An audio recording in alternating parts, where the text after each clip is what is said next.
All right, so we'll call this meeting of the Merrimack Community Choice Aggregation Program Committee to order at 7 o'clock-ish. And thanks for all you folks for making it out in the snow and future rain.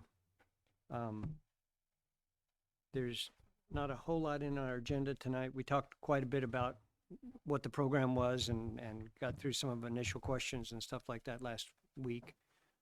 The idea today was to try and go through the recommended community choice aggregation program that was provided to us by Freedom Energy and Colonial Power as a template, and see if there's if it's acceptable or if there's anything that we need to change or adjust. And we were going to try and go through the first 6 sections of it tonight, or more, if we can get through it, which we may very well be able to do. So, do we want to open for public comments or anything beforehand, or you want to just start on the discussion? I think we had a plan review was the agenda, and then after the plan review, we have comments from the press and public. Right. And then adjourn. Okay. Actually, That was about I it. do have So- that. I do have an agenda in my office if you want me to go. get Yeah, it. I think I have it in email. If you want to just give me a second, I Just can. go for it. Not that it matters a lot.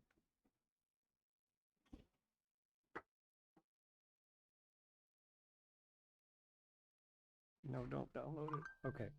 So, yeah, our agenda for tonight that went out, I think, to everybody was that we would start with the plan review. And we'll give Paul a second to head back this direction, but, and then just see if there's any comments. So, as a follow-up to last meeting, are there any other questions or comments about the program that we're looking into at this stage?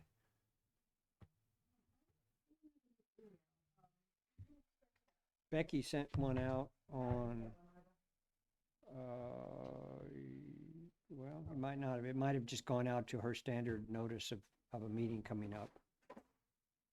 So I'll have to ask her to send up Yeah, we'll ask her for the a mailing list for, so if people didn't get it, she just sent it out on the 9th. And all it says is that, well, yeah, this is just her standard agenda Yeah. distribution meeting. If you're not getting that, then you can get on her list, or we can talk to her about getting. I'll make sure she sends it out committee to the list, committee. yeah. Yeah. But anyway, our idea was just to go through the plan review, have any comments from press and public, and then a minutes review and approval if necessary, but I don't think we have any We don't minutes have any minutes yet from our last meeting. So it'll be a little bit easier. We'll just basically do the plan review and see if there are any comments. And we haven't done anything to stop public comments in the past, at the past meeting, because there was just a few people and you're all interested in it. So I appreciate your being here. The committee is the 5 of us, and that's the voting committee if we end up doing any votes. But it's kind of an open discussion at this point to try and get moving forward. So if there aren't any other comments or questions from last week that came up, we should, yeah. So the Merrimack Energy Committee met earlier today, and we looked at the plan, and we just had a few questions coming up about this. And one of the questions was, in terms of this particular aggregation committee for Merrimack, is this committee supposed to be in place until the vote, until the first time that we get, aggregated power, or is this committee now kind of like indefinite?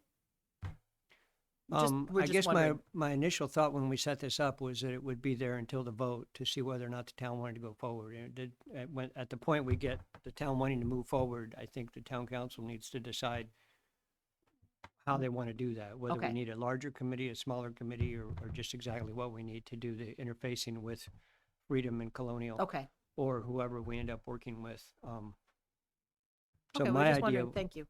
was that. Okay. There's only one other question I want to bring up, and it's this concept of Merrimack Energy Committee. It sounds like a town-sponsored committee and is not. And I'm wondering, since 2 of the 3 members that I know of are on here, if you would consider altering your name or something to be a Merrimack advisory committee or something that just doesn't sound like it's a town-sponsored committee. Because I've had several people ask me now, what's this Merrimack Energy Committee? What are you guys doing? And I'm going, it's a somewhat private affair. It's not a town program because you've never approached the town about it. I understand what you're saying. However, it is the Energy Committee for the town of Merrimack. So Well, okay. We what don't it- need to get into that discussion here. I just wanted to bring it up because You you, could just put, I guess the question was, can you just add the word advisory at the end? Merrimack Energy Advisory Committee.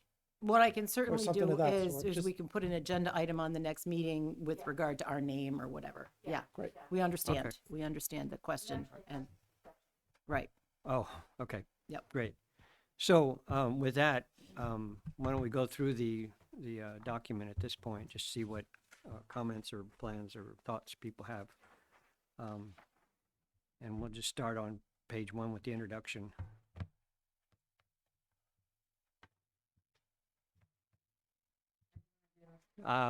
If you've got something you want to recommend or suggest or talk about, throw it out, because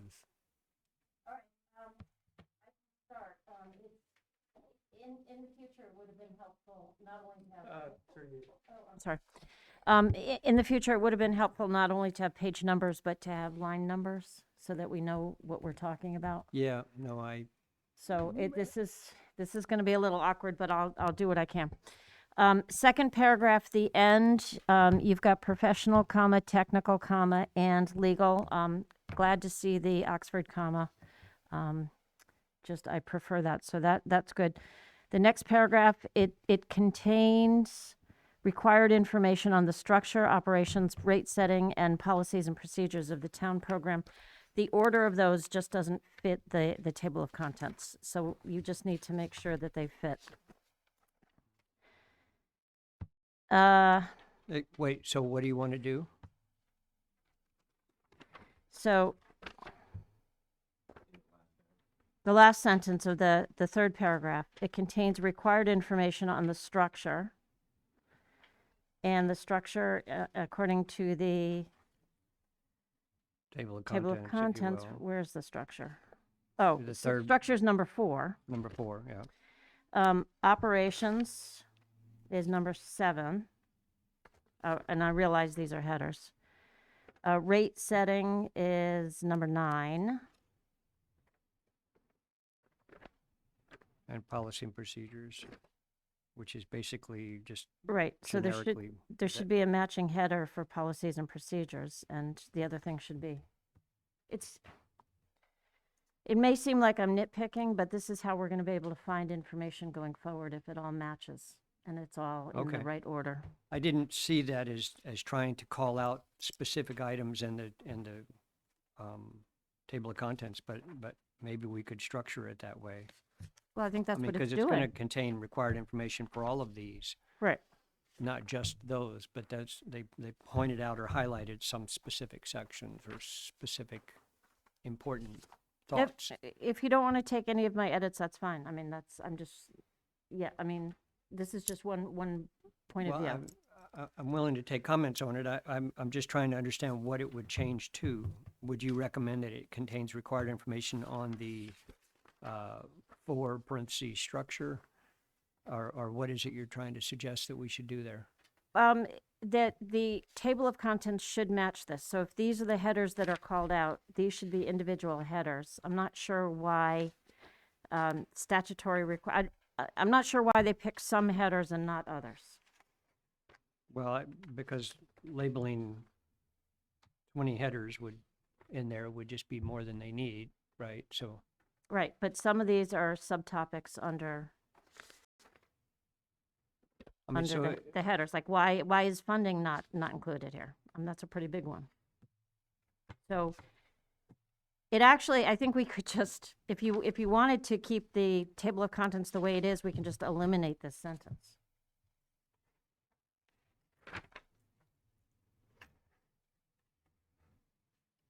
I don't know, any other thoughts? I don't know that the sentence adds or subtracts personally, but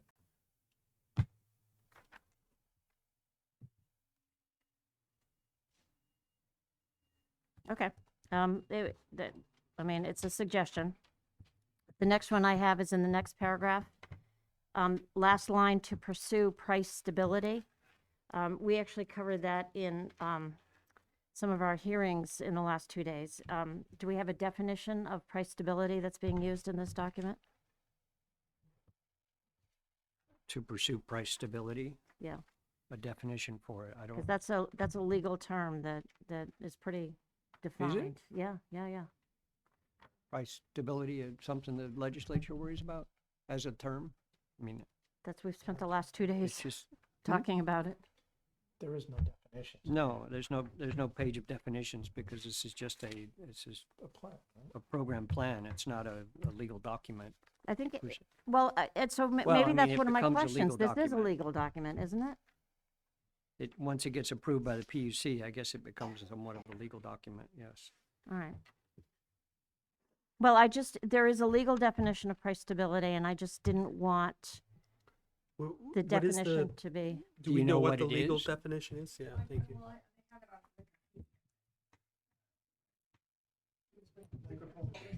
You have to use your mic, Hey, turn your mic on. Janine. That's what. I leave it forgot on about the unless mic, we get sorry. Echoing issues. I just looked it up, and I found a definition on Wikipedia, but Wikipedia can be questionable. Mhm. So I'm looking for something else, like what is price stability and why is it important? well, I think the question is, what is the definition of price stability in New Hampshire? Once again, your microphone. Sorry. What is the definition of price stability in New Hampshire? Stuart, do you know where you're going with the? Right, I mean, we weren't intending a legal definition here, it's just a general descriptor of, the town may wish to promote or seek relatively stable prices. Change it to stable. Yeah, I mean, you Yeah. know, Well, I mean, there is a legal definition, so I mean, I wouldn't I, want, that's, we. so we I- could Okay. change it to stable pricing. Okay. Or something, which is all we're really looking for Yep. is,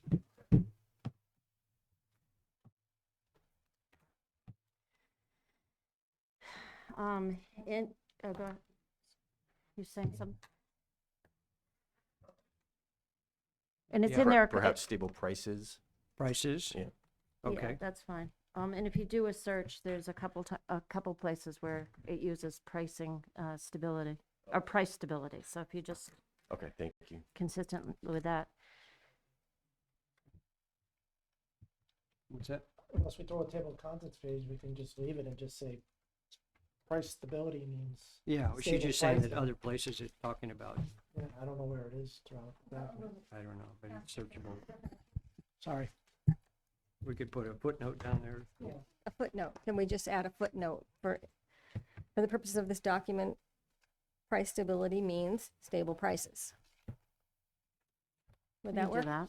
I think that would, yeah, that's fine. I'd put it as a number 2 and just put that as a Mhm. suggestion, because I don't know, doing a search and replace how many other places this might be. Oh, it's only a couple. There weren't very many. The next change that I have on this page is the following paragraph beginning, "The town does not buy and resell." Let me see, third line down at the end, "To provide firm, all requirement supply service." I question the word firm. What does that mean? So fixed price, all requirements, supply service. Can we change it to fixed price? Sure. I can't even find, oh, there it is. Select a supplier to provide firm all requirements supply service. We're changing that to select a Fixed price. supplier Fixed. to provide fixed price. Correct, all requirement.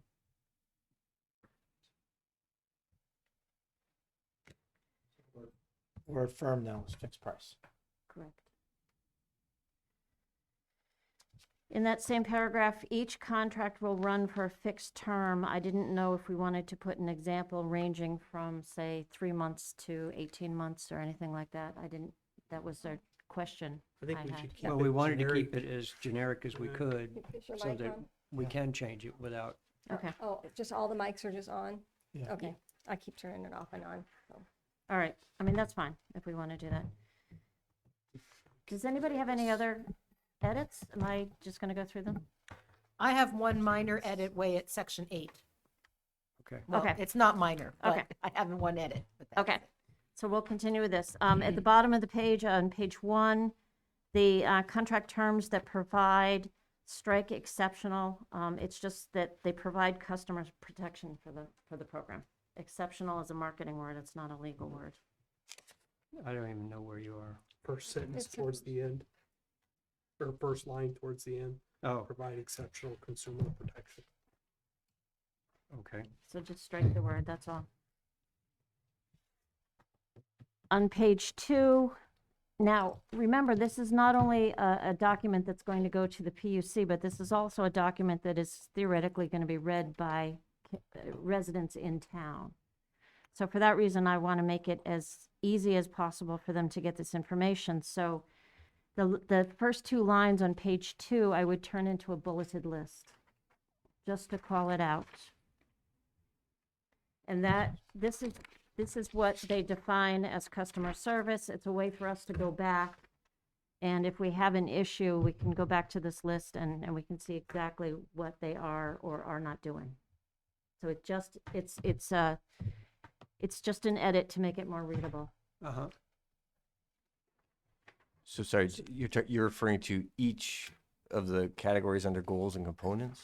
Bulleted Well, list? So the last, Oh, the last line of the consumer protection section? no, well, it's page 2. Yeah, well, So- that's I part think of my that. paging may be different. Oh, than yeah, yours. so it's right before product. Yeah, so you're, Yeah, so yeah. this last So all sentence, of those comma should be a bulleted bullet, list. okay, thank you. And while we're on the topic of bulleted lists, they should begin with capitals, Okay. capital letters, and they should not have any punctuation at the end of the bullet list item, so no periods. Okay. Because that's like, speaking of which, do you have a style guide? No. Okay, then we'll go with Chicago. That's the one I'm most familiar with, in case we have any questions on So I'm clear. We're going, participants will be able to rely on colon. as follows: price well, stability. not as well, colon. Right, they will be able Well, to colon is colon. as follows. Well, No. Well, it's going to look like participants will be able to colon. Colon. Then the bulleted all the list, bulleted list. rely on Right. price services, clearly defined service. No I gotta exit be honest with penalties, you, that multiple doesn't options. add or subtract anything from this document, it just changes it. it makes it more readable. It doesn't really.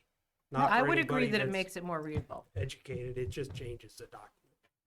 It makes it more scannable. for Changes makes it more small dog to scannable. puppy is So- what we're doing. So here's the thing, I teach tech writing at a college level, and because of the internet, we've changed the way that we read. We no longer read from left to right, we scan vertically. So you want to put in as many bulleted lists, because people will just scan vertically to get the I information. read the document and it didn't trip me up at all. That's great. That's great, Again, but, we're just changing it for the sake of changing it. no, we're not. That's No, we're- exactly what we're doing. My intent is to make it more readable and to find the information that is needed quickly in the document. Again, we didn't add or subtract from this document, we just changed it. I We believe we didn't added remove to any it. of the categories, all we did is change it from a sentence to bullets. The This- format, to make it more readable. This is the document we're going to send to the PUC for them to qualify us to do this program. I Correct. suspect we'll have completely different information when we go to try and promote it to the town. That this document will be available for everybody to read, but I don't expect everybody to read it. I expect people to read the marketing stuff we'll put together to explain what this is about and where we're going. Okay, but- I believe people will read this, Well, but I'm sure people will read it. Like Andy's saying, it seems like we're just changing things for the sake of changing them at this point. But that's what an edit is all I'm not adverse about. to making those kind of minor changes. I don't, I'm not changing the content, I'm changing mostly the format to make it more readable. it just So in adds- terms of process, then, would we like to ask people to review any content changes they have first, and then double back and go through formatting changes? Would that We be could of do more that. interest to people? That would be fine with me. Anybody have any thoughts on that? If we have any content changes we want to make, let's try and hit on them first, and then we'll come back and see. And in that case, anything through the document that you've looked through. I have two, I think, content changes.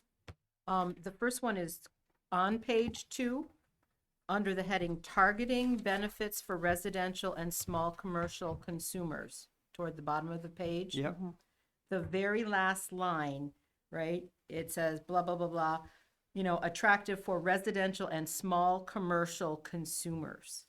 Could we define what we mean by small commercial consumers? There is the footnote with number 3 that says consistent with RSA 53-E1. I looked that up.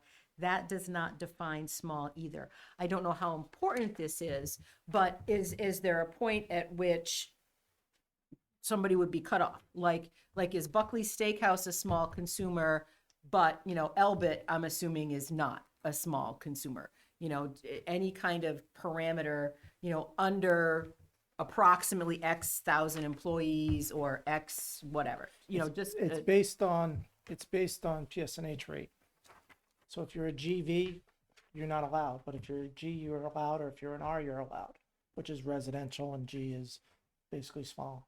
It's based on the Eversource rate that you're eligible for this program. Okay, all right, so this is a learning for me. I was not Yeah. aware of that. Okay. Yeah, you can't, Anheuser-Busch can't join this program because they're on a different rate. Right, they're on and that's Different what rate I structure. assumed, but I, And same with the town of Merrimack. Some of the town of Merrimack built things cannot join it because we're on a different rate structure. Well, so just to clarify, so the way the statute is set up, any consumer within a community has to be allowed to participate in the program. So even Anheuser-Busch Oh, or really? very I large thought- commercial. What I was Right. reading in other documentation, it was based on rate. Well, so, but Merrimack can define, it can sort of define the structure of its program. So given that sort of you can't keep anybody out, but you can sort of set up the structure of your program through contracting, whereby you're encouraging or making it valuable for for residential and smaller commercial customers. So, for example, a very large commercial customer who has lots of opportunities elsewhere in the marketplace, they can come in, but they come in at a market-based rate as opposed to the fixed rate that you may procure through a competitive supplier. And so to your question on, well, what's the definition of small? That's to the discretion of the town of Merrimack, how they want to define that. interesting. And it doesn't have to be limited to the utilities definition of small and large. Take that So, back. Okay. so, It's a great question. so, oh, go ahead. I was just going to ask, is there any benefit or risk to the town by how we define this? Is there a reason why we would want to exclude a large commercial customer? Yeah, yes, because you sort of remove the idea that the more the volume, the better pricing you're going to get. No, because you don't want to make it too easy for very large commercial customers to like toggle in and out of the program at will, because really that slam our that generates a lot of risk for your supplier. So, and again, understanding that they have lots of opportunities elsewhere and can honestly probably get better rates than participating in the program, so they're all set. You can instead sort of direct your focus on the residential and the smaller commercial customers.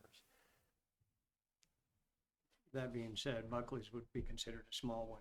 I think we'd all agree on Buckley's, but right, do we Yeah, want to right. give No, any I don't. parameters or I anything? think that anybody large enough to care already is probably purchasing their their own, power on yeah. their own, and Okay. like you said, have opportunities to get better rates anyway Right. because of the volume.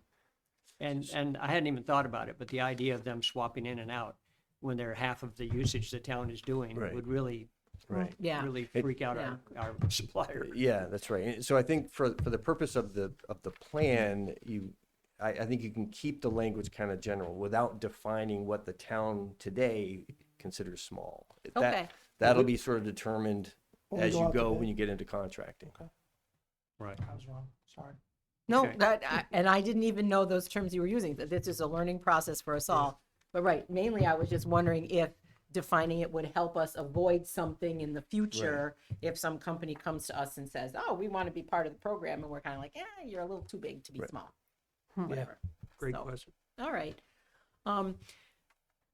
My next comment is not until page 11 under funding. Do we want to jump to there, or do people want to kind of go in page order? Do we want to ask if Well- everybody has content stuff on page 3 or page 4? I mean, if you have content stuff that you're concerned about, let's go to it. Okay, and my And we'll final come back. content one is on page 11 under funding.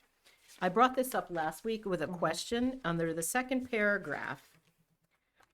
Basically, it says any operational fee will be used solely to reimburse the town for costs, like to support the program. If you find that sentence, it's about halfway through the paragraph, starting with the word any, the third line down. Any operational fee. And so I'm going to read my suggestion, but I'm certainly open to interpretation. Any operational fee, if established, can be used either for reimbursement to the town for costs incurred in support of the program, or for electricity-related projects. Now, you don't have to put this specifically in there, but so that we know what we mean, such as solar panels or heat pumps or LED lights or something like that, for town buildings. Yeah, I mean, I hear what you're saying. Mhm. I think that could be construed by some as a tax on the public for the town's benefit. We're already taxing everybody through our property taxes to pay for the town's stuff. You know, the fire trucks and the electric lights on the streets and stuff like that. So I'm not sure that it makes sense to try and add in here an ability for the town to take a portion of the proceeds from this and use it for the town. I feel uncomfortable with that myself. We already do things like that when we do a road tax. We charge every vehicle that registers $5 to help pay for paving roads in town and things like that. And I'm uncomfortable with that, but on the other hand, we need to pave the roads, and it's a way to do it. So I guess I'm seeing this as an offering to the public. It's the same that we do with cable TV right now. We take a surcharge on the cable TV that people pay for in order to have our cable. But not everybody in town uses cable TV, but everybody can use the services of the cable programming. I feel a little uncomfortable going into additional directions of that sort where we're taking extra fees in order to provide additional services or something like that. And especially when you consider there's a certain population that's going to be opted out of this if they're on another service provider. And so then you're looking at those projects that one, I don't even know who would decide what is a project and who would, does this go to the town council? How do these funds get expended? But you're only taxing a portion of the residents for these projects. And it's the portion that would opt into this energy aggregation. Somebody that's on another third party, they wouldn't be paying this. And it's a tax. They wouldn't be paying this tax. And so in my mind, I think if we want to do those type of projects, they should go through the town budget and the town meeting and that process. That's kind of where I stand. And that's what we've done in the past. The street lights have all been converted to LED lights, but that's been a town budget effort to do that. We buy fire trucks and ambulances and stuff like that as part of the town budget because it serves the entire town. So I'm not sure what other programs or features you might think we could add in that would appropriately fall under this. I'm personally not looking to add any extra funding for the town in this program. Certainly, if we have costs that the town incurs, we need to take it out of the cost of the program. Because I don't think the town ought to be spending any money on this, short of arguing about whether or not having the lights on in here for these meetings and stuff like that counts. But I'm thinking that our best chance of convincing the public that this is an open available program to reduce their cost is not just to add any extra things in there that say, well, we might tack on a penny in order to build a fund that will allow us to do something, convert our streets to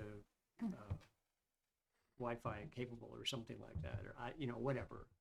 I don't know what things you might want to do with a quote unquote electricity fund. That's just my thoughts.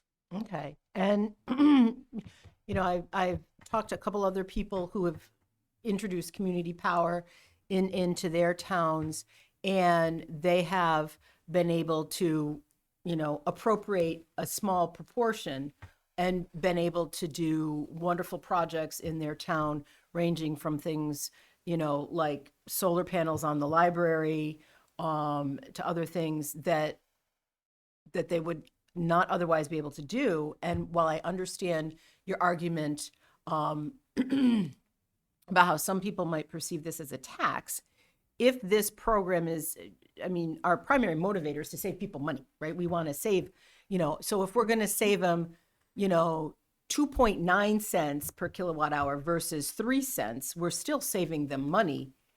And as a public service, then we're also then aggregating this little tiny bit to then further save them money, because solar panels on the library eventually would save them more money because they're paying for the library too. In the same way that we, Colonial and Freedom gets a bit, but we probably wouldn't explain their bit as a tax. That's just part of the cost of consulting doing fee, business, a consultant fee. Yeah. Or whatever. And so part of my interest in this program was the opportunity to definitely reduce the cost of electricity for Merrimack residents, but then also try to leverage an opportunity to appropriate a little bit of the cost savings for projects that might in the long run be beneficial to Merrimack, that we could easily fund because people are still saving money. Yeah, I get what you're saying, and it's out of one pocket and in another. If we give them more savings on their electricity, then they have the money to pay their tax bill at the end of the year. It comes off of it, and it might only be $5 at the end of the year that they've saved additionally, or something like that. But that could go towards their tax bill, and then the tax bill is distributed across every property in town, not just the ones that are paying electricity through the aggregation program, et cetera. So I know, but how is that any different than saying, well, only the people who participate in the program have to pay the consultant fee? Well, because they're the only ones receiving any benefit from Yeah. the reduced rate. That's an operating cost versus collecting, appropriating, expending for a complete different project, right? If we put an operational cost on here to pay the lights, that is a net neutral to those people that are not participating in the program. Same way if we pay a consultant. Well, then fee. maybe that encourages them to participate in the program. What he said though, some of your bigger generating already are outside this. And what I guess Tom and Andy are saying is that if we're gonna do, say, solar on the library, we're gonna run that through the budget and everybody's gonna pay for that. And then they get the benefit, everybody will get the benefit later on because Okay. their electric rates All are right. versus just the 5,000 to 7,000 people who might sign up for this program. Similar to Okay. cable, we don't use our cable funds for operation expenses of town government. We use that for developing programs and putting these programs Okay. on, and the staff of the media division and the school, we use it for taping the school. We don't use that to say, all right, they get $300,000, we're gonna take $200,000 of that and now throw that to Okay. operating costs. And not to speak for the council, because I'm only one member of it, but one of the things that I've learned that the council has done is they've tried to keep all of their fees only to pay for that particular program. And so they don't collect any revenue to cover operational costs from any fees across the town. They try to keep the fees only to cover that particular service. And so if it's, a license for a restaurant, the fees that we charge to go out and do those inspections is to only pay for that health inspector. and Okay. not to add to anything else for Okay. the town. So, oh, And just one more example is our wastewater treatment facility.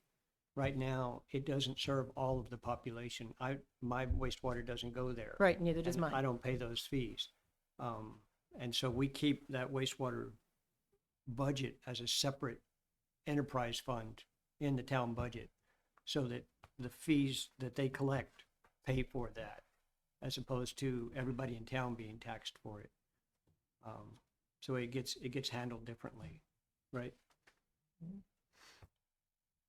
Did you So wanna you're say not something, paying for Janine? the wastewater treatment plant. It's being paid for by the fees that they charge to people that use the wastewater treatment plant, unless you bring your septic refuse there, which is what it would do if you if you have a would do septic tank that that? gets pumped, it's gonna go there, and you'll pay fees for that.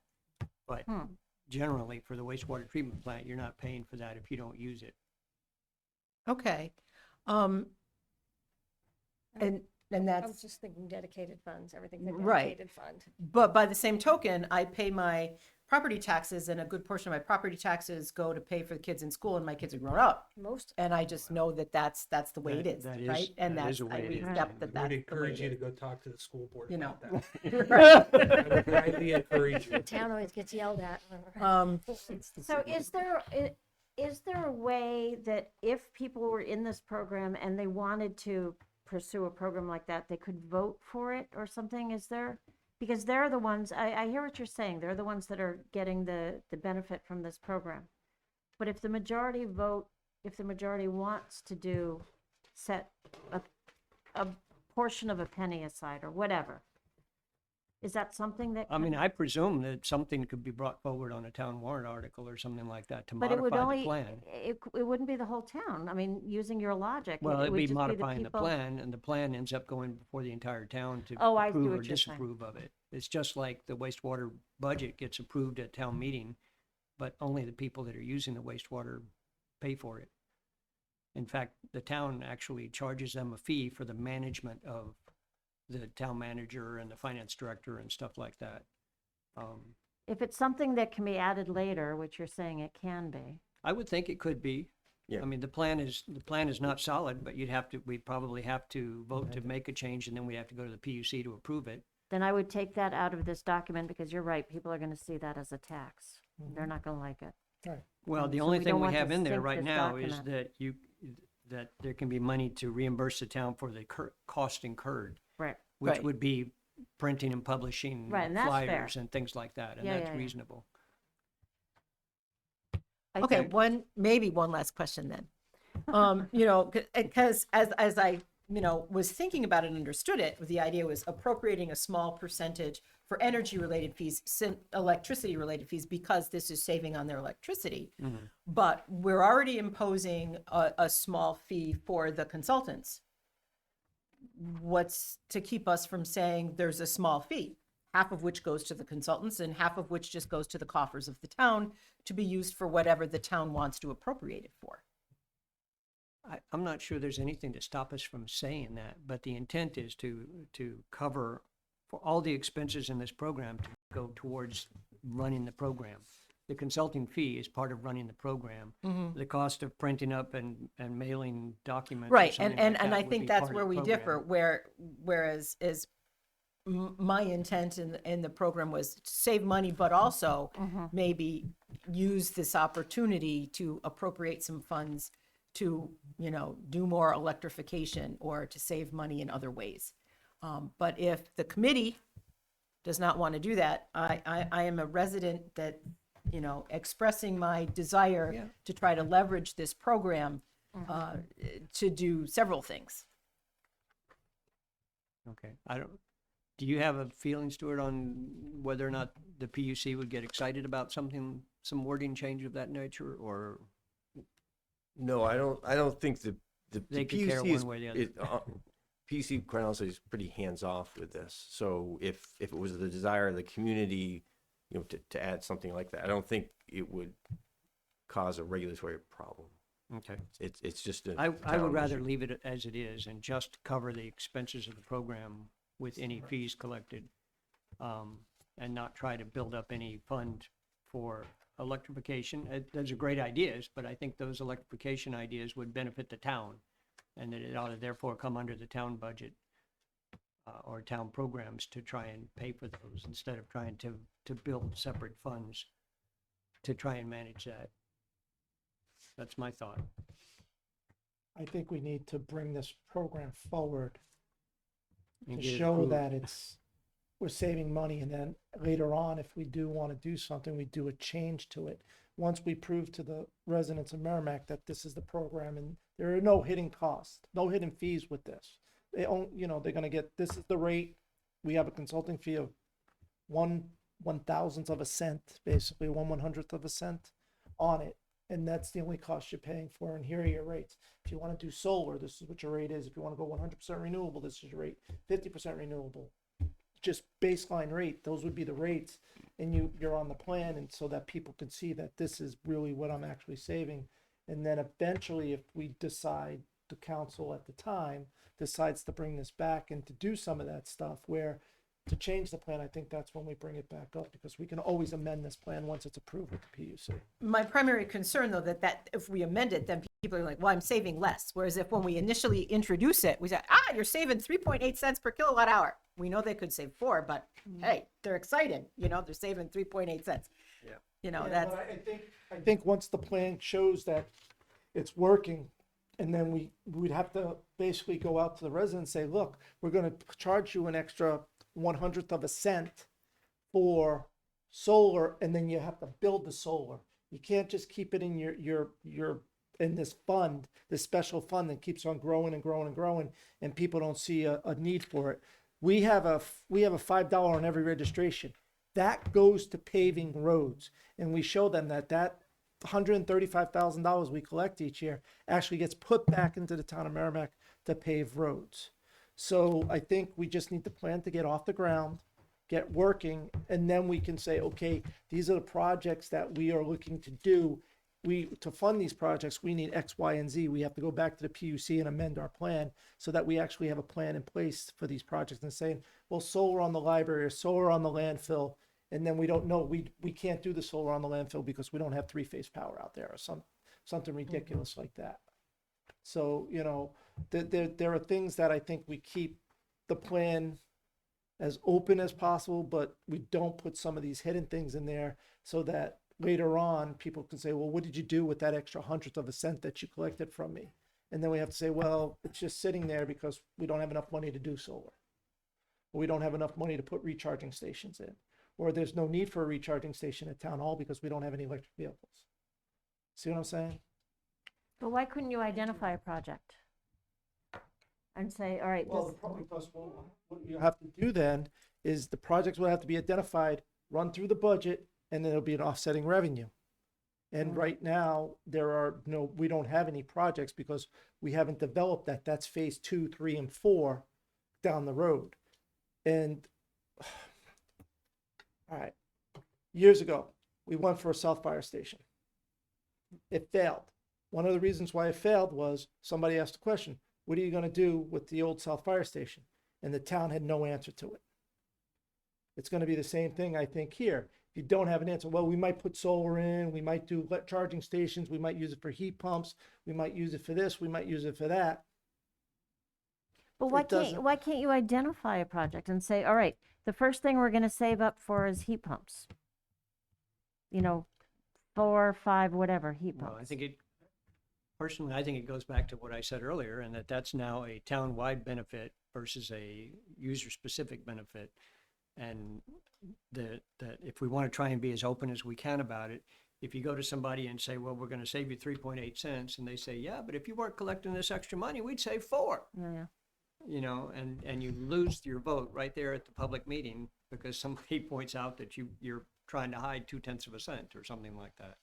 Yeah, but I think a lot of people are very interested in conserving energy. I think times are changing, and so No doubt. I hear what you're saying, but there's a whole generation of people that are on board with Well, with projects. And my recommendation would be to put together a plan that you want to put forward and bring it to the town council and see if we can get it on the ballot for the town to approve.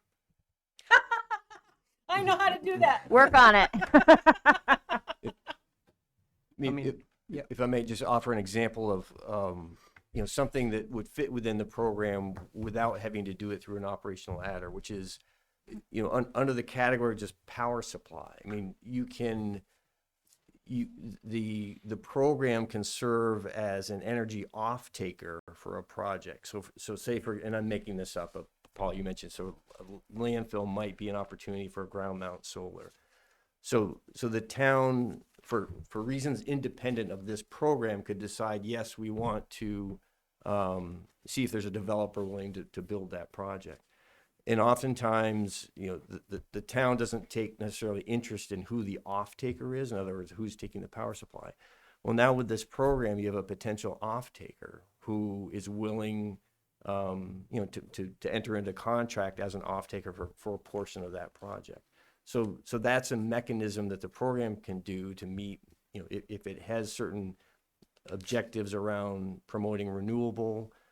Perhaps that project doesn't get off the ground, but for this program committing into a contract as an off-taker. So that's a way to sort of promote perhaps environmental or renewable objectives without doing it through an operational adder. It's just it's a financial contract that's part of the portfolio mix. Just as an example. And then that would stand on its own. Either a supplier would say, hey, that's a viable project and I can make a little money, you can save a little money, let me go forth and do that. And we would make that as part of the contract. It could be a contract independent of the fixed price, all requirements contract Okay, we're talking yep. about. Yep. It's a financial arrangement that just gets mixed into the rate. Yeah. Incorporated into the rate, it's a better term. I have a question regarding EV chargers that we were just talking about. Would they be a consumer, or I don't know the term? Would we get the rate for electricity on the EV charger? Is it considered a consumer or a customer or something like that? Would we get the rate? Sorry, ask the question again. Would we get the rate for the EV charger? Yeah, You're talking so- about the equipment so if we- itself, or No, if we installed an EV charger and somebody came and used it, would they get this rate or would they get Eversource rate? What do the chargers get hooked up to? So you're talking about EV charger. Sorry for getting into the weeds here, but so a commercial entity. Well, like if we put one out in the parking lot for let's say we have some town cars and we use EV chargers, what Right. rate do we pay? Is that So that would be I think, Paul, that'd be part of the town's okay? fleet of accounts, Probably right? would be the town's Okay, Yeah. electric all rate. right. But an EV charger can be considered a consumer to this program. Certainly, it's a small consumer. It's not an Anheuser-Busch or a yeah, Fidelity. yeah. I mean, it's Right. But more importantly, you get the discounted rate at the EV charger. well, I Because don't it's know. hooked up to the- No, you No. wouldn't get a discounted rate. It would be whatever rate whoever is running it is getting charged we- to provide electricity. But what she's saying is whoever owns that, they could enroll into this program. That's They what would- that's yes, exactly what yeah, I'm saying. okay. That's Yes, what I'm saying. Yeah. So sorry. Yeah. The answer is Whoever yes. owns that yeah. could enroll in the program. Okay. Sure. All right, that's, But they're not going to get a quote-unquote discount for EV charging. They're going to get whatever the electric charge is, when I said discount, I actually meant the price of the the program. price of this program. Yeah, Oh, yeah. I see. My Okay. misunderstanding. Thank you. But I guess this goes back to my issue before, is that I thought there were some exceptions, and maybe they put it in this place, is that large general service, backup service, commercial, industrial electric vehicle charging station customers. Eversource rates LGBEV2 are excluded from the program. Sorry, Paul. Where are you reading from? This is some documentation I found online about some of this. Maybe that's how they set their plan up. Dover. From how- Dover. Oh, maybe that's, yeah. Maybe this is how they set their plan up. Yeah. Why would they do that though? Well, for exactly what you were saying Net before, you metering don't want customers. large users to bump in and out of the system because it's gonna throw your supplier off. Yeah, And he's gonna Okay. be looking at a higher risk if he's changing by 5 or 10 or 20% month to month yeah, because no, I get somebody it. pops in and out of the system. Right. So, and it's commercial EV. It's not Yeah. residential. Commercially. So if they've done that, Paul, are you looking to do that in Merrimack? I I was just reading this and, you know, that's something that, When we get to When we our get to final the final program, which is program, not that will what be this is, Right. when you get to the final program, we'll have to look into those kinds of issues of are we gonna define that people that are on certain rate levels from Eversource, PSNH, that they aren't acceptable to the program because our suppliers are gonna feel too risky trying to take that aggregation where everybody has the option to freely move in and out. That's one of the limitations of this, is that everybody has to be offered the opportunity to move in and out Right. somewhat at will. And that's On their why the monthly billing. small commercial consumers is put in there. Yeah, because no 1 or 10 individuals would be enough percentage Sure. to really rock the boat. Okay. Did you have anything else fundamentally to talk about in this document? No. Okay. Did anybody else have anything else structurally that they wanted to suggest? Leo? Yeah, I had page 4. It's under the section header, equitable treatment across customer classes.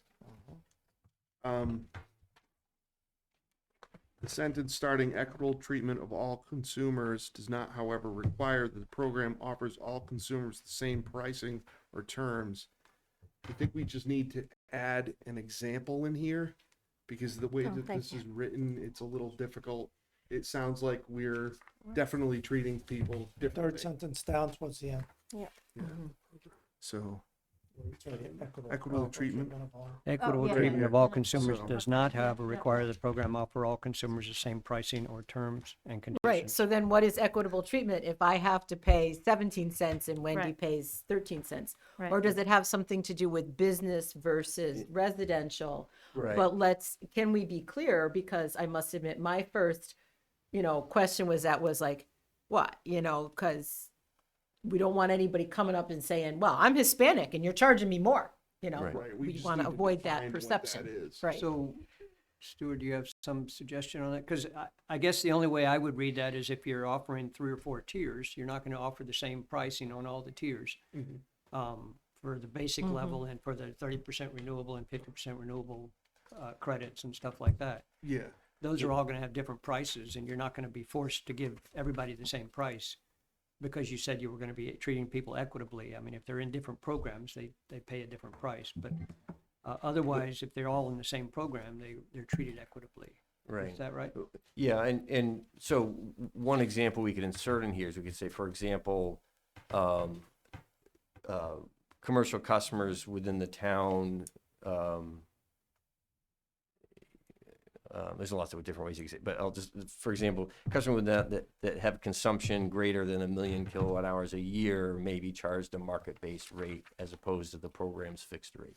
Okay, that makes sense. Or even, we don't have to specify the exact, but with consumption over a certain amount might then be treated differently because of the level of their consumption so or it could be something. consumption amounts, amount of renewable amounts. All we need to do is kind of specify what the dividers are, because otherwise it just doesn't really say. Agreed. Yeah, you're right. That is somewhat confusing to me. So do you have a change you would put into there to make it cleaner, or? I mean, was the suggestion I was doing on the fly, was Yeah. that satisfying? I think I was wanting you to repeat it if you would. Yeah, yeah. Let me type something out. Okay. And, And for me, I think I would rather, instead of a specific example, just list out some of the different categories that would drive different terms, i.e. consumption rates, renewable energy rate, percentages, things like that, that would drive different terms and conditions. Yeah, that's probably the better way to define that. Consumption usage, consumption usage, renewable. Well, they talk in that next sentence down about, conditions to consumers with widely disparate characteristics would have an inevitable effect of giving some consumers more favorable service than others. I mean, that's talking somewhat about. Yeah, the but widely consumption disparate characteristics such as level of consumption, because I'm like, Right. well, I got Yeah. black skin, I don't want to go there. right? I want to avoid any of Level, that. level of consumption and. Such as Well, they level have of to have lots consumption of of kids. renewables or Right, whatever. right. So I have a niece with Percentages. 12 Yeah, kids. right there, just where you said, comma, such as consumption level, renewable energy choices. Yeah. That's a perfect place to put it.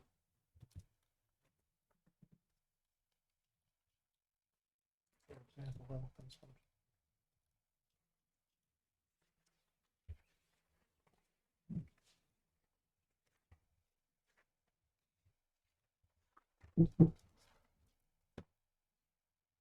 So I just have some clarification questions. I mean, I've got a lot of edits, but we don't have to take up time with that. We passed on. Page 4, under Level 3, Electric Aggregation Committee. It says the committee developed the plan using a transparent and public process that sought and encouraged public input. Is that referring to the hearings? Yes, that's what's intended. Yeah, we're gonna have public hearings, at least 2 of them. Right, so that's, okay. Those At the dates. bottom of that page, And, it's, oh, excuse me, and the public's quite open and available to come here, obviously, and help us in developing this. Right now, we have 2 members of the public with us. You know, so it is open and we are taping it so that people can see it, so. so public input also includes attending meetings and sending emails and phone calls? Yeah, Okay, okay, just wanted to make sure. The bottom of that page, town manager shall be authorized to execute an an electric service agreement under the parameters set forth by the town council. So, Paul, your name is the only name on this contract, not the town council? Town council authorizes me as their agent to sign, Okay, like they do with all grants and everything else that we do. okay. Yes, not everything. You manage. yes, yes. There was a little concern with the dates of mailings, and it starts on page 7, where the last large paragraph under section, it's the second paragraph under section B. No less than, shall provide all eligible consumers with no less than 30 days to opt out of enrolling. And they're given at least 30 days from the date of mailing. Right. So, but then, on the next page, they talk about the town will hold a public information session about the program within 15 days of notifications. So it seems that if you're going to wait for 30 days after the mailing, that you should probably wait for 30 days after that mailing to set up a meeting. The 30 days is to allow them to opt out. The 15 days is to give them a public information meeting so they can help decide whether they want to opt out or not. If we wait till the end of the 30 days, they can't decide that they don't want to be part of this after the public hearing, and so Well, they, I hear what you're saying, but my concern is that that sometimes the U.S. mail is not reliable, and 15 days might not be enough time. So you're mailing out within the town of something. Merrimack, Oh, But- yeah. Well, we've had lots of problems with the mail. I mean, just a quick note, both the time requirements, 15 and 30 days, that's set out in the statute. Okay. All right. Well, then that's Kind of solves that thing, doesn't it? that's done. Okay. End of discussion. I was gonna say, the public information session, if we want to make our vote for our April town meeting, we're time constrained by that anyway. this public information session would That's come it's after all that's that. approved. Oh, after the This is approval. after we Okay. send out the opt-out. We can't Okay. send out the opt-out until we have a contract. Until we can't have- get a Right. contract Okay. until after the town's After the already vote. voted on it. Okay, thank you for clarifying that. And also, I mean, what's set out here, like I said, is the statutory requirement. It doesn't mean the town can't do additional information Right. sessions Right. whenever it chooses. We can do Yeah. 2 or 3 information sessions, one a Exactly. week, if that's what people Yeah. want to do, and things like that. It's just a matter of what kind of feedback we're getting from people that, I couldn't make that date, but I really want to, you know, do something. Well, we'll have it videotaped, I'm sure, you know, so you can always see what it was. Right. But we can also hold a second meeting, as people want to do. Right, I mean, there's no restrictions there. Right. And also, I mean, just to beat the horse, it's the drafter didn't want to commit the town to, it's like, we're going to do 5 information sessions. You know, you'll decide when the time comes how many you want to do. How many we want to do, but the statutory Yeah. requirement is at least one. Right. On the within that list, 15 days. on page 10 and 11, I just had a question. If somebody, so you've collected people's information from Eversource. If somebody opts out after they've opted in, how is their information managed? Is it purged? Is it secure? Well, so generally speaking, there's a section here on the treatment of individual customer data, in how that information is protected. I'm going by memory here. I don't think it specifically addresses the example you gave. So I think the answer to your question is no. There's no specific obligation here for the supplier or for the administrator to purge any information. It's just any information that comes into its systems, it has to meet these requirements to in be protecting that protected, yeah. information.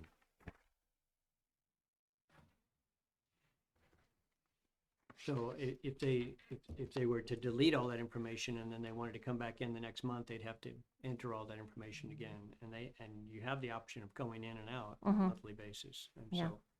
so, but it does have to be protected. Yeah. It can't, No, I get that. okay. And then on page 12, there were just two parts that are just going to be really, really important for the educational piece of this.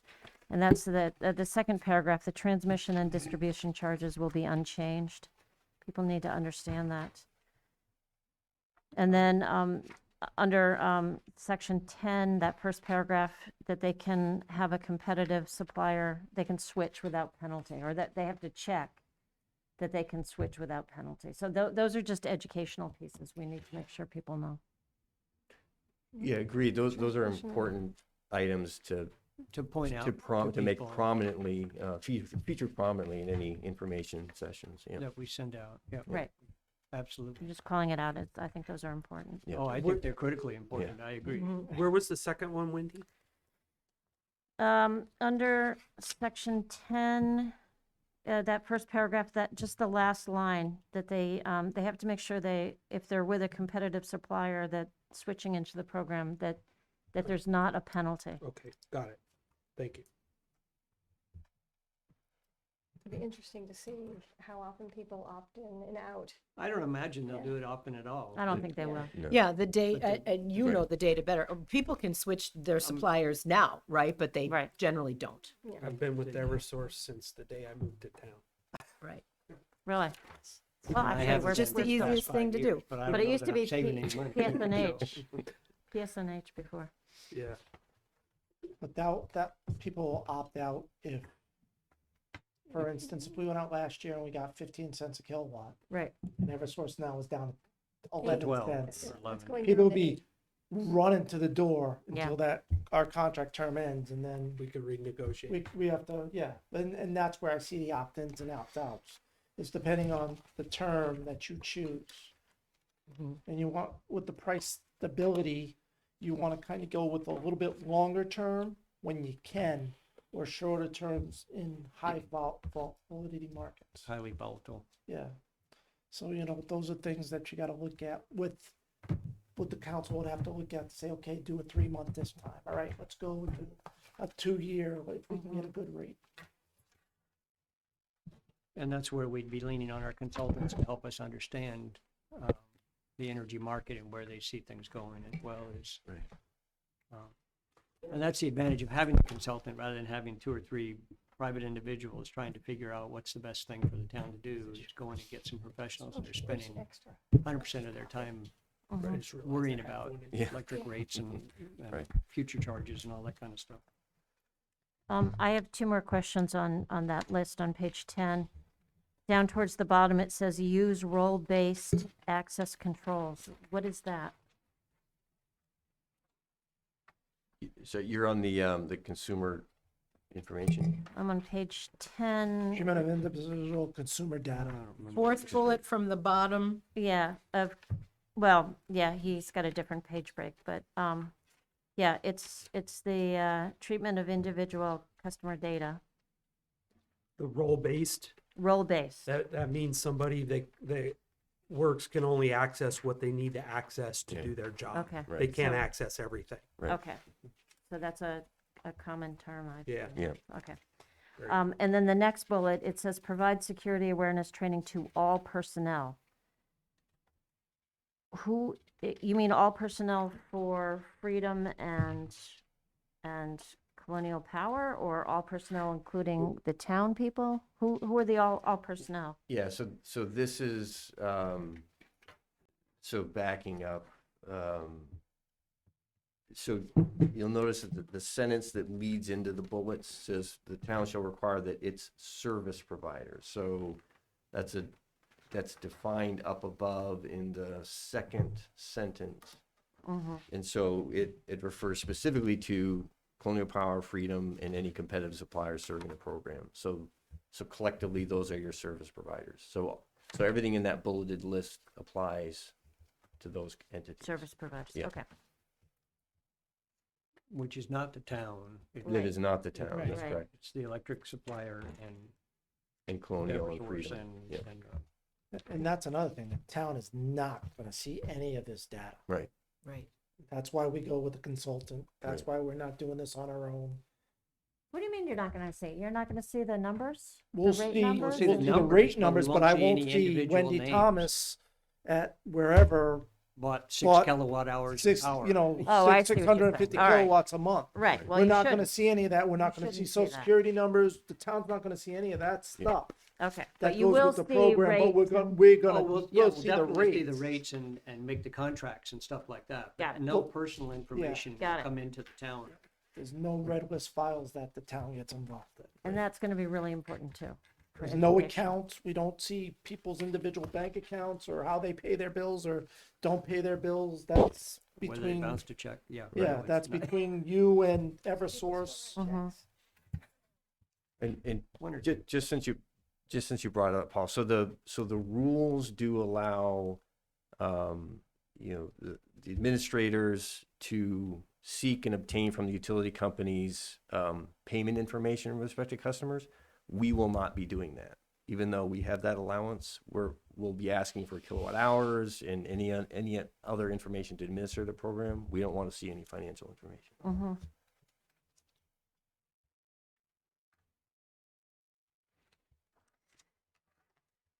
I'm sorry, I have another little question on page 3 under number 2, reliability. The first paragraph, for an electric aggregation program, reliability means the town securing and the program participants receiving the energy services as fully defined by program electric services agreements for the duration of such agreements without exception. Why is that without exception in there? Yeah, I mean, if you'd like to reword that, the intent is, we'll be helping the town to enter into contracts, with a specific term, and work with suppliers who are gonna, serve the entire duration of that contract term. If those last couple of words concern you, we can reword it or strike it. I just don't understand why Well, it's there. So I'm guessing exception just means that somebody's not gonna come back at 11 months and say, no, we're not gonna provide you the 12 months. That Yeah.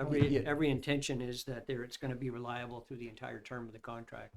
Yeah, No which exceptions goes, which goes to the terms and conditions that we're gonna be recommending to the town. So such terms and conditions don't allow the supplier sort of a free option to choose stop not to, serving to the stop 3 to. months left in the contract. Case in point, we were at 6.2 cents for the town of Merrimack. Eversource went up to 22 cents.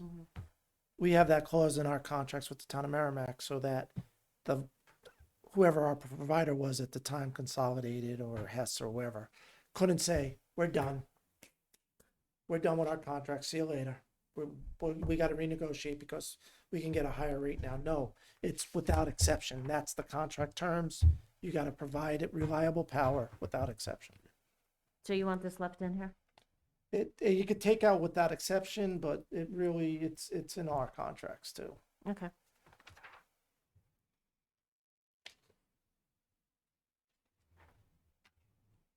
I mean, I think it works well with the next sentence saying that we're gonna thoroughly vet the supplier based on their demonstrated ability and expertise, et cetera, to fulfill the contract, and so. I mean, if it's a contractual term that's used, then I guess it's okay. But even you, when you were explaining it, you said, I think this is what they're talking about. So I think nothing should be left up to personal interpretation, is what I'm saying. Yeah, I guess it was intended to be sort of a general term or general description of, different provisions within contract terms and conditions that try to assure, without having to say a whole paragraph of, Well, and Paul just said that it's used often in contracts, so, I mean, if it's used, Well, it's yeah, used. because usually the other language that's in there, it's 100% swing. 100% what? 100% swing, Swing. meaning that if you go out to bid and say it's 50,000 kilowatts and you're only using 25,000 kilowatts, you're still getting the same price. Or if you're using 75,000 kilowatts, you still get the same price. It isn't, okay, all I'm selling you is on 50,000 kilowatts and you have to buy those 50,000 kilowatts, whether you use less or whether you use more, that's all you're getting.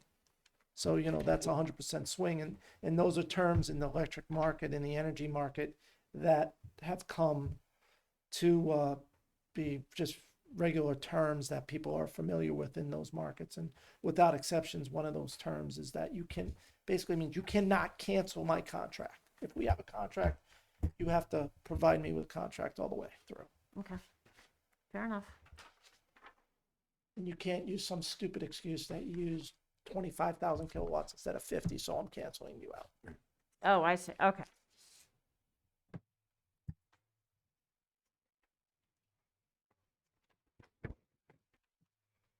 All right, well, those are all the questions I had.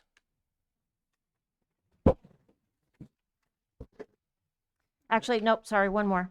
No On page 10, the second paragraph that begins with all ESAs that the town signs. Now, again, it's the town manager that signs, not But the he signs town. it for the town. I will He not doesn't sign anything by without himself. the town council approving the program. So so the town means town manager and town council. Town council approves it. I'm the delegate to sign it. Okay. So I cannot do anything without the town council approval Okay, on this. We If they don't typically like the rate, specify that in our motion and Right. authorize the town manager to sign yeah, that's any right. and all necessary I mean, documents. in the introduction, town is defined as the town of Merrimack. The town of Merrimack legislative body is the town council. No, the legislative body is the consumers. The government body is the town council.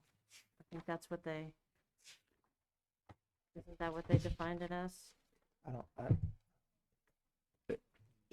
Yeah, the legislative body is made up of the consumers. The governing body is the town council, which Okay. is, it's Yeah, just so terminology. if Merrimack is different, then we should correct that. This was sort of my general understanding of, No, it's, those are really, the residents are technically the governing body, but through our charter, financial decisions are passed along to the town council so that they bring it forward and we vote on it. yeah, I do think it's a little odd to call the consumers the legislative body, but if that's yeah, I mean, terminology that's used. right, trying to align with how the statute is written, because it's the legislative body at town meeting that votes to move forward or not. Mhm. I think that's truly the end of my questions. Anybody else have any issues or concerns?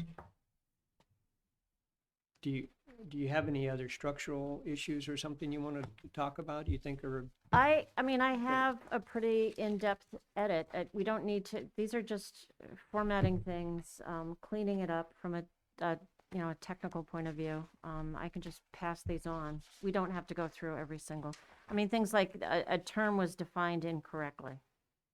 Using it's just fixing it, that's all. It's not changing content. Right. It's just cleaning it up. So Okay. I'm very happy to pass this off to Paul, yours. Okay, and we can, Do you want me to have this ready for the 19th? Oh. That's the Or other do you thing, if mean- we can get this all done by the edits, right? We went through all our stuff. If we can Yeah. finish up with the rest of the edits, on the 19th, we can come in and say, yep, this is the plan. Let's start getting the public hearings in place, and you can start the public hearing process a little bit earlier than February First or Ethan, February 8th. or yeah, whatever, 8th and 15th. You know, we can do Well- that a little bit quicker. We do have, we have, roughly we have as long as we want, but technically, as you said, 2 hours, so we have another 40-something minutes left here if we want to keep going forward with this stuff. It's up to you. It's up to the rest of the board. You know, I'm happy with the document pretty much the way it is and the discussions that we've had today. If there's other things you think that should be formatted before we send it off to Oh, yeah. the I do. PUC or something like that, then we probably ought to talk about them now. Either that or we talk about it on the 19th, but if we can have it as cleaned up as possible for the 19th, then like you said, we don't have to have a meeting on the 23rd, Great. Which would be great for me. which would be Yeah, That'd I be have a great for question. everybody. everybody, yeah. When we have the deliberative session, or even the hearing, the public hearings, are you gonna have like copies of this for everyone there? And, I mean, where will the people get a hold of this to read it? We can put it on our website Oh. for sure and make it accessible there. Right. Once we have a finalized plan from the committee, we're gonna put it up on the website. We'll have handouts. It's ready for the public hearings, people coming to the public hearing. We'll have it at the public hearing. We'll have it available in the town manager's office. There'll be a document, a radio available for people to read, that you have to. I mean, get we'll it put else. together something like, you know, the frequently asked questions that have been put together by Mm-hmm. other folks and Right. stuff like that. Put together marketing information Mm-hmm. that would also be available at the public hearings to try and help people understand what the opt-out program is versus an opt-in. And I was reading something, I think the Community Power put it out, but saying that for years, the program's been available for years, except it was all opt-in. And it was too difficult to convince enough people to opt in to make it worth an aggregation program. And so the state legislature in 20 or something like that modified that rule and made it an opt-out program. That if the community votes to go into it, everybody's in it unless they opt out residentially. And except for the ones that are already out with a third-party vendor and things of that nature. So except for some specific exclusions, everybody's in it in order to give you an instant aggregation possibility. And those people that say, well, there's no way I want that, and they opt out. And they're given plenty of time to do that and all of the opportunities that they need to do that. And that'll be part of our explanations is you can opt out, no problem. But the way the town vote goes is for the town to go into it.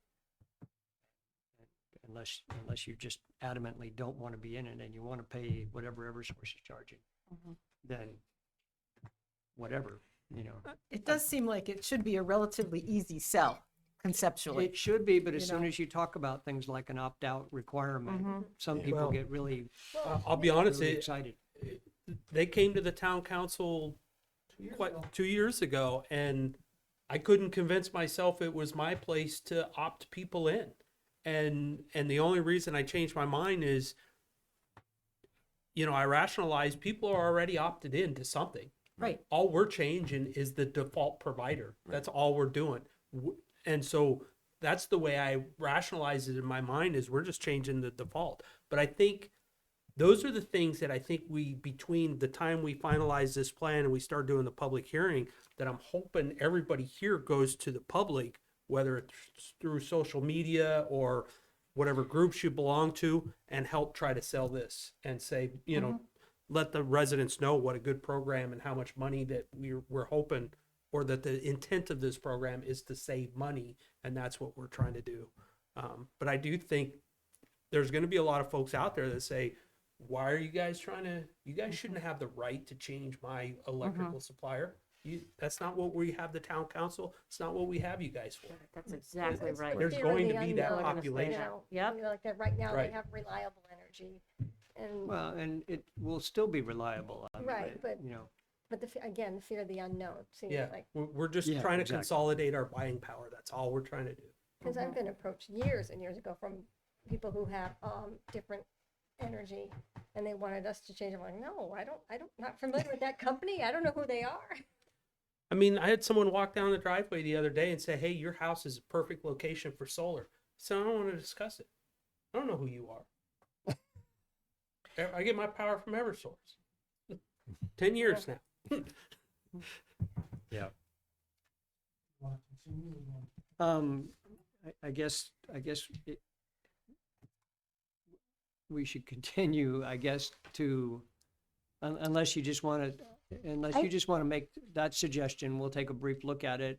Maybe you can take a look at it and see if, or Becky or somebody, and see what they think needs to be added in, and we'll put together a final, a hopefully final aggregation of all this and distribute it to the committee before the meeting 19th. on the 19th. Yeah. So early next week. That would be okay with me. That would be okay with me, but I guess the stipulation would be that maybe some edits make it in, some edits don't Oh, make yeah. it in. I'm only one voice. This is a committee. So the 19th is the next meeting. Mhm. Yes, All right. 19. I'm getting up before dawn to drive to New York in the morning, unless the roads are terrible. On Friday morning or tomorrow My morning? aunt died, my last aunt, I'm so sorry to hear that. her funeral's tomorrow, and I've gotta be So in home other by tomorrow words- night. Janine and I would like to drive home in the snow as fast as possible, right? Yeah.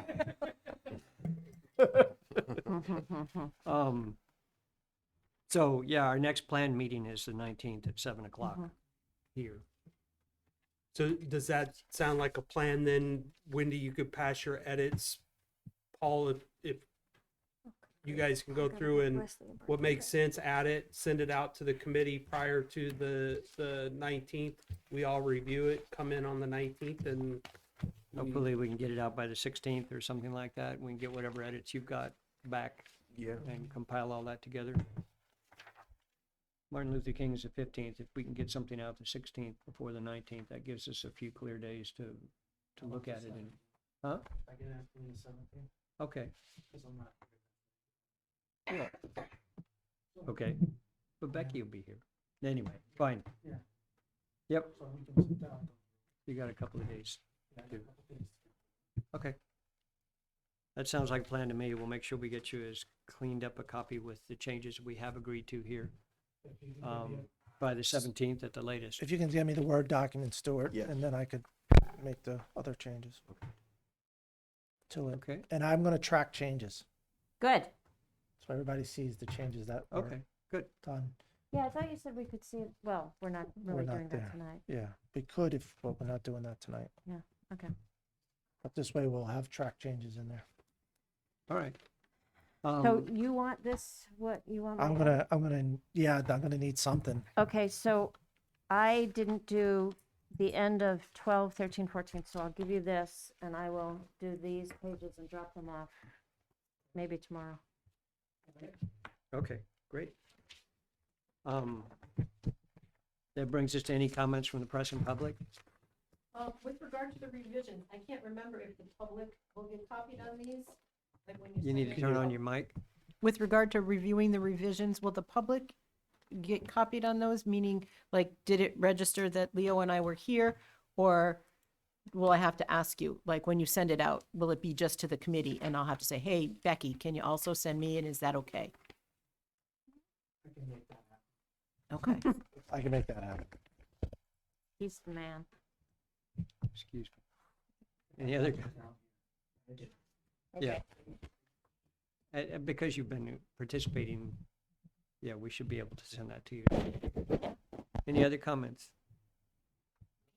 Seeing none. No, Um, already. What else were we gonna do? Is Motion that to it? adjourn. We'll adjourn. second. Motion to adjourn by Paul and seconded by Andy.